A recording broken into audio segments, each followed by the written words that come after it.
गुरु रूप साध संगत जीओ, सनेमर गुरुदेव की फतेह प्रवान करनी। वाहिगुरु जी का खालसा, वाहिगुरु जी की फतेह। कबीर ऐसा कोई न जन्म्यो, अपने घर लावे आग। कबीर ऐसा कोई न जन्म्यो, अपने घर लावे आग। पांचों लड़का जार के रहे राम लेवलाक। अखरी अर्थ करके फिर मैं इस दे भाव अर्थ खुलासा आप जी दे सामने रखा। कबीर कहते ने ऐसा केड़ा माई का लाल है, किस मां ने जन्मे, ये सुभाग किस मां नू प्राप्त होया और किसने मां दी गोद नू भाग लाए। कबीर कहते ने मुश्किल नाल कदी कदाई कोई इस तरह का जन्म होंदा है जो गोद नू भाग लांदा है और अपना आया होया सफल करता है। गुरु अर्जन देव जी महाराज गाथा दे फरमान करते ने, अप जसंग मिटंत सत पुत्र है, सिमर तब हृदय गुरु मंत्र ने। उस घर दा अपजस मिट जाता है, उस मनुख दे कलंक धुल जाता है, उस घर दे सोग संताप सारे मिट जाते हैं। किस दे? जिस घर दे कोई सत नाल जुड़ी हुई आत्मा पैदा हो जाए। अपजसंग मिटन, सारा अपजस मिट जाता है, सारा अपजस धुल जाता है, सारे कलंक धुल जाते हैं। ये तो बैरोनी रूप दे होया। मनुख चाहता है मेरी औलाद ठीक होवे, माँ बाप चाहते ने औलाद ठीक होवे। सिर्फ ठीक होवे ऐसा ही नहीं, करीबन करीबन माँ बाप अपना सुख, अपना समा, अपनी जवानी कई दफा बच्चों नूं पालन दे सर्व करते हैं, कुर्बान करते हैं। पशुओं भी देखीदा है, वो भी बच्चों वास्ते जी रहे होंदे ने। सारा दिन चिड़ियां दाना दुणका लभदियां ने, घौंसले दे आके बच्चों के मूँह दे पाउंदियां। इन्नी मेहनत, इतनी मेहनत। माँ बाप की ये बड़ी वड्डी कुर्बानी होंदी है। साहब कहते हैं अगर कोई ऐसा पुत पैदा हो जाए जो सत दी मूर्ति है, परमात्मा दे साकार रूप दे दर्शन किथे करोगे? हर का भगत सो हर ही जया। भगत दे दर्शन हरि दे दर्शन, महापुरुष दे दर्शन परमात्मा दे दर्शन, रब नाल जुड़ी हुई आत्मा दे दर्शन रब दे ही दर्शन है। संत के संग नहीं किछ गाल, दर्शन भेटत होत निहाल। जलदे दीपक कोल बैठ जाइए, रोशनी आपे ही मिलती है। खुशबूदार खिड़े हुए फुल्लां कोल बैठ जाइए, हाथ जोड़ के महक मंगनी नहीं पैंदी, आपे ही मिलती। हिमालय पर्वत के नेड़े चले जाइए, ठंड मंगनी नहीं पैंदी, आपे ही मिलती है।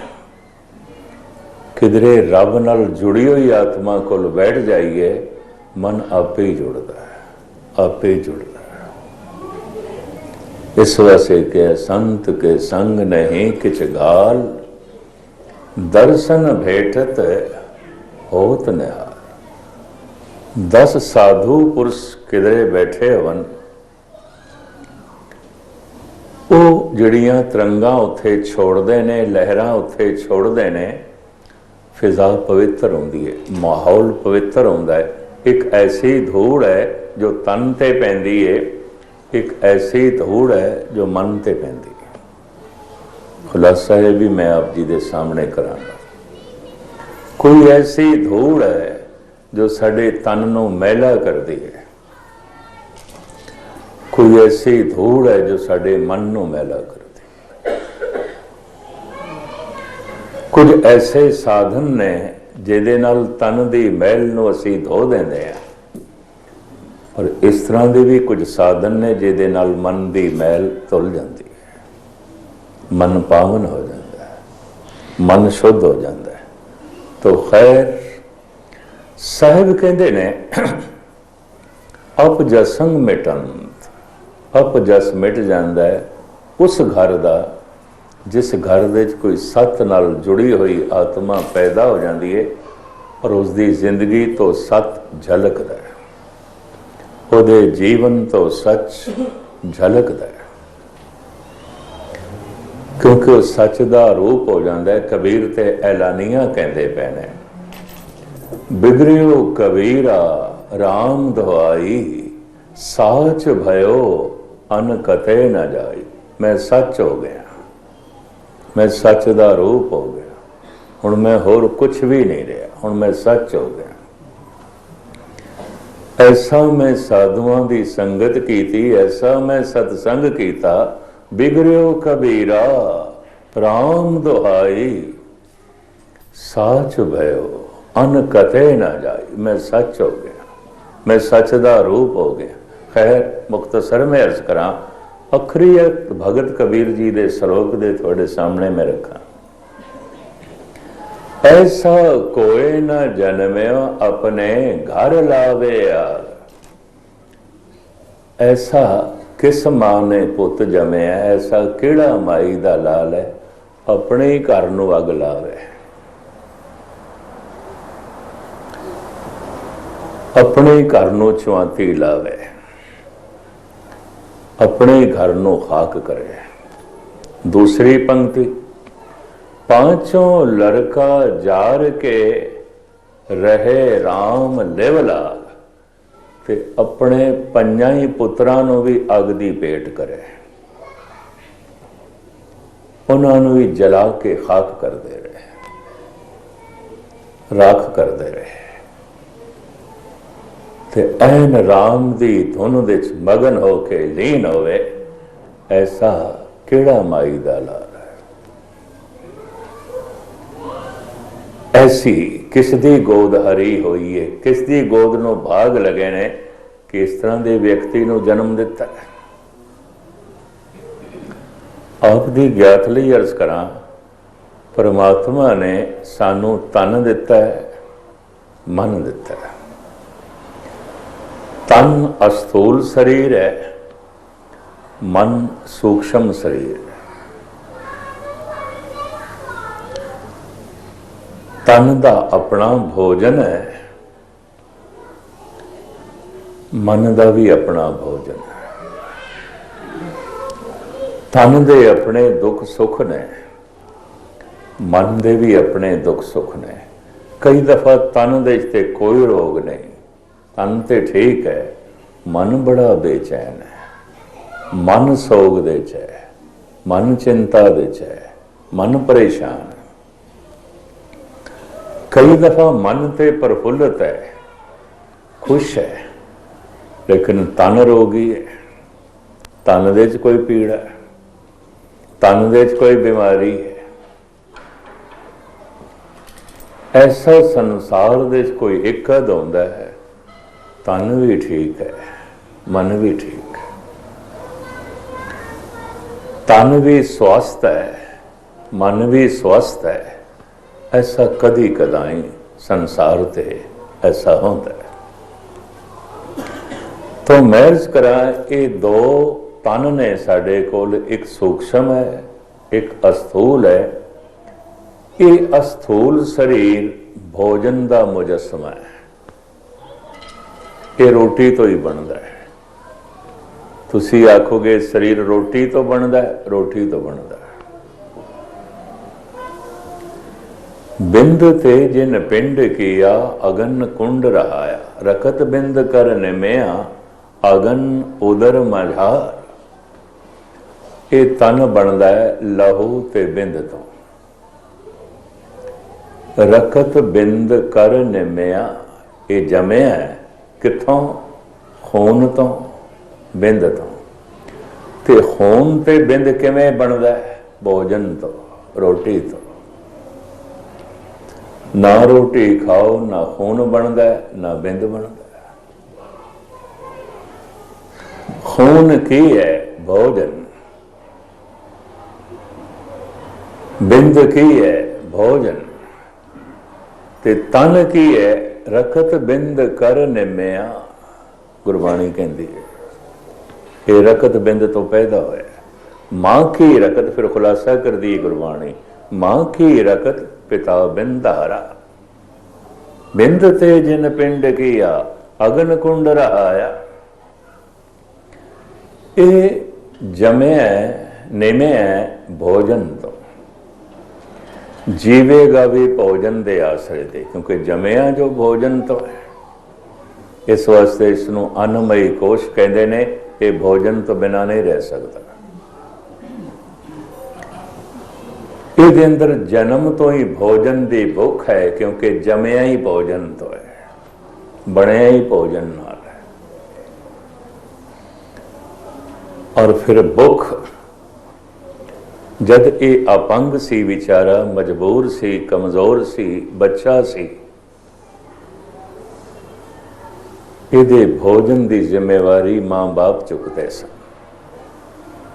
भुख बच्चे नूं भी लगती है, भुख जवान नूं भी लगती है, भुख बुढ़े नूं भी लगती, अगर वो तंदुरुस्त है। भुख ते लगती। बच्चा भुख दे रोंदा है, अजे उहदे कोल भाषा नहीं है, अखर नहीं है, उहदा रोना दस दिंदा है भुख लगी। उहदी चिंता करदी है फिर मां, पिता तो मर्ज कराए। ये जमया भोजन तो है, जीवेगा भी भोजन दे आसरे ते, क्योंकि भुख है। और जब तन भुखा होवे तो फिर कुछ भी चंगा नहीं लगता। भगत कबीर ने चार हस्तियां नूं धन कहा, पूजनीक कहा, पूजन योग कहा। धन गोपाल, धन गुरुदेव, धन अनाद, भूखे कबल टैके। एक पंक्ति धनता दे योग है गोपाल परमात्मा। धनता दे योग है गुरु, जिदा सदका गोपाल दा पता चलता है, परमात्मा दा पता चलता है। पर धनता दे योग है अन्न, जद पेट दे च पैंदा है तो गुरु भी चंगा लगता है, प्रभु भी चंगा लगता है, नहीं तो गुरु भी चंगा नहीं लगता, प्रभु भी नहीं चंगा लगता। भुखे बंदे नूं किथे कीर्तन सुनना है, तो किथे कथा सुननी है, तो की रब दा नाम जपना है। कबीर जैसा संत भी ऐलानिया कहता है, भूखे भगत न कीजे, ये माला अपने लीजे। ऐले पकड़ अपनी माला, नहीं आंदा साडे को। भूखे भगत न कीजे, ये माला अपने लीजे। दो सिर मांगो चूना, पाए गयो संग लूना। अध सिर मांगो दाले, मुख दोनों वक्त जिवाले। खाट मांगो चौपाई, सिरहाना और तुलाई। ऊपर को मांगो खीदा, तेरी भगत करे जन थीदा। ऐना वड्डा संत गुरु अर्जन देव जी श्री कबीर जी करके लिखते हैं। कायनात दे सारे सजदा करते हैं, सुर नर तिन की बाणी गावे, कोई ना सके मिटाई। पर तुसी आखोगे कहंदा की पिया, आ दो सर मैनू आटा चाहिए, हथ सिर दाल चाहिए। फिर अंज नहीं, एक पाइया घ्यो भी चाहिए, उंज नहीं सुखी रोटी मैं खानी ते दाल खानी। मैनू बिस्तरा भी चाहिए, थले विछाण भी चाहिए, उपर ਲੈਣ ਨੂੰ ਵੀ ਚਾਹੀਦਾ। ਤੇ ਜੇ ਹੁਣ ਕਹੀਏ ਤੇ ਤੂੰ ਤੇ बड़ा लोभी निकले तो ऐलानिया कबीर कहते न मैं ना ही कीता लभो, मैं नहीं लोभ कीता। एक नाम तेरा मैं फब्बो, मैनू बड़ा प्यारा लगता है तेरा नाम, मैनू महारस मिलता है तेरे नाम दे। मेरी जिंदगी है तेरा नाम, पर प्रभु की करिए तेरा नाम भी ताई चंगा लगता है जब पेट भरे होवे। भूखे भगत न कीजे, भुखिया ते तू भी नहीं चंगा लगता, भुखिया ते गुरु भी नहीं चंगा लगता। किसी हद तक पहले पहल भारत जद बड़ा संपन्न सी ते बहुत अमीर देश सी, सारी दुनिया दे लोग भारत की तरफ आउंदे सन। मंगोल उत्थे आए, अफगानी उत्थे आए, ईरानी उत्थे आए, अपना घर छोड़ के अपना मुल्क छोड़ के जब किसी दूसरे के मुल्क दे कोई जाता है तो उत्थे लोड़ां दी पूर्ति ढंग दी आउंदी होवेगी तां जांदा, वरना नहीं जाता।